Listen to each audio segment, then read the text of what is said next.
வணக்கம் ஸ்டூடெண்ட்ஸ். நம்ம வந்து 10ஆம் வகுப்பு கணித பாடத்தில் உறவுகளும் சார்புகளில் 1.5 அத்தியாயத்தில் நம்ம வந்து ரெண்டாவது கணக்கு பார்க்குறோம். ஏற்கனவே நம்ம செஞ்சது தான், அதே மெத்தட் தான் ஃபாலோ பண்ணுறேன். கொஞ்சம் நிதானமாக என் கூடயே ட்ராவல் ஆகி வந்தீங்கன்னா உங்களுக்கு வந்து ரொம்ப எளிமையாக இருக்கும். ஃபஸ்ட்டு வந்து f.g ஒரே பேட்டர்ன் தான் யூஸ் பண்ணுறேன். Equal to f of g of x. இப்போ வந்து f of g of x வந்து என்னது 4x + 5. இப்போ 4x 5ங்கன்னு கொடுத்துட்டாங்க, அதை அப்படி பிரதிடுறோம்.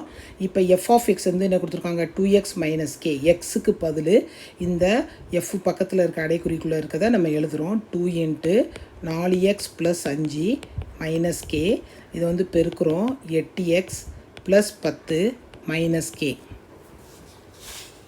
அடுத்த ஸ்டெப் வந்து என்ன செய்கிறோன்னா, இதை வந்து 1ன்னு போட்டுக்குவோம். இதை வந்து f.g ஹைலைட் பண்ணிடுவோம். ஹைலைட் பண்ணிவிட்டு இதை வந்து 1ன்னு போட்டுக்குவோம். அடுத்த ஸ்டெப் வந்து g.f. g.f போட்டு g ஆஃப் f ஆஃப் xன்னு அர்த்தம். g அப்படி போட்டுக்கோங்க. f ஆஃப் x வந்து என்ன கொடுத்துட்டாங்க, 2x - kன்னு கொடுத்துருக்காங்க.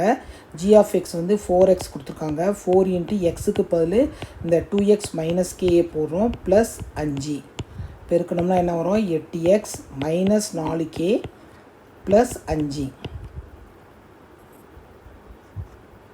இது வந்து g.f. இதை வந்து சமக்குறியில் வந்து என்ன எடுத்துக்கிறோம், 2 எடுத்துக்கிறோம். 2ன்னு எடுத்துக்குவோம். எடுத்து 2ஐயும் சமப்படுத்துகிறோம். f.g equal to g.f.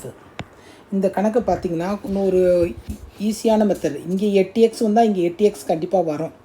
ஏன்னா வந்து வேரியபிள்ஸு மாறி வந்து இருக்கக்கூடாது. ஓகேவா? அப்போனா நீங்கள் எங்கேயாவது தப்பு விட்ருக்கேன்னு சொல்லி பார்த்துட்டு கரெக்டாக நீங்கள் அதை பண்ணிக்கோங்க. இங்கே வந்து என்ன இருக்கணும், 8x + 10. பாருங்கள், நம்ம செய்கிற எல்லா கணக்குலையுமே பாருங்கள் மாறிகள் வந்து சேமாக இருக்கும். நம்மளுக்கு தேவையானது மாறியும் கே ஒரு மாறிலி தான். அது வந்து கேவும் கான்ஸ்டண்ட்டாக மட்டும் மாறிலியும் இருக்கணும்.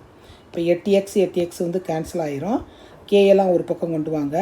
-k + 4k + 5 -10. 4kல ஒரு k போச்சுன்னா 2 வேறு அடையாளமாக இருந்தால் கழிக்கணும். கழிச்சிட்டு எது பெருசோ அந்த அடையாளத்தை எழுதுகிறேன். இங்கே வந்து ப்ளஸ் தான் பெருசாக இருக்குது. அப்போனா +3k ஈக்குவல் டு -5. அப்போனா k ஈக்குவல் டு -5/3. புரியுதா மாணவர்களே? மிக எளிமையான கணக்கு. இந்த கணக்கில் இருந்து கூட கேட்க சான்சஸ் இருக்குது. அடுத்து இன்னொரு ஒரே ஒரு கணக்கு இருக்குது 2வது இதில். அதே